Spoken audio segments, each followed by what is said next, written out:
Bhavnagar Ghogha road પોલીસે સિંધુનગર વિસ્તારમાંથી મોડી રાત્રિના સમયે જુગારધામ ઝડપી લીધું હતું। જુગારધામમાં 6 શખ્સોને રોકડ રૂપિયા 3.5 લાખ સાથે ઝડપી લઈ ધોરણસરની કાર્યવાહી હાથ ધરવામાં આવી હતી। ભાવનગરના ઘોઘા રોડ પોલીસ સ્ટેશનના સ્ટાફને અંગત બાતમીદાર મારફતે બાતમી હકીકત મળી હતી કે ભાવનગર જૂનું Sindhunagar Gopal park plot number 1993B ખાતેના મકાનમાં પ્રકાશભાઈ કનૈયાલાલ સોમવાણી તથા પોતાના મકાનમાં બહારથી માણસો બોલાવી ગંજીપાતાના પાના વડે 3 પત્તીનો હારે જેતનો જુગાર રમે છે। જ્યાં બાતમીવાળી મકાનમાં રેડ કરતા હોલમાં પ્રવેશવાનો દરવાજો ખુલ્લો હોય જે દરવાજો પ્રવેશ કરતા અમુક ઈસમો 3 પત્તીનો ગંજીપાતાના પાના પૈસા વડે હાર કાપનો જુગાર રમે છે, જેમાં 6 ઈસમોને ઝડપી લીધા હતા। જેમાં સિંધુનગર જગદીશભાઈ જમાદાસ કાંજાણી, જેમાં પ્રકાશભાઈ કનૈયાલાલ સોમવાણી રે ગોપાલ પાર્ક હરિઓમ સત્સંગ હોલ, જગદીશભાઈ જમનાદાસ કાંજાણી રે કમલ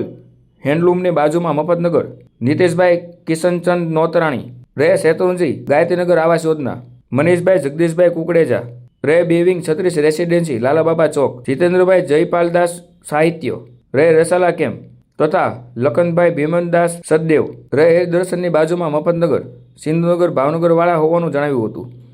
પોલીસે જુગાર રમતા શખ્સો પાસેથી રોકડ રૂપિયા 3,51,500 તેમજ 6 મોબાઈલ અને ગંજીપાના પડીને કુલ રૂપિયા 4,36,500નો મુદ્દામાલ જપ્ત કરીને તમામ 6 આરોપીઓ વિરુદ્ધ જુગારધારા કલમ હેઠળ ગુનો દાખલ કરી ઘોઘા રોડ પોલીસે ધોરણસરની કાર્યવાહી હાથ ધરી હતી।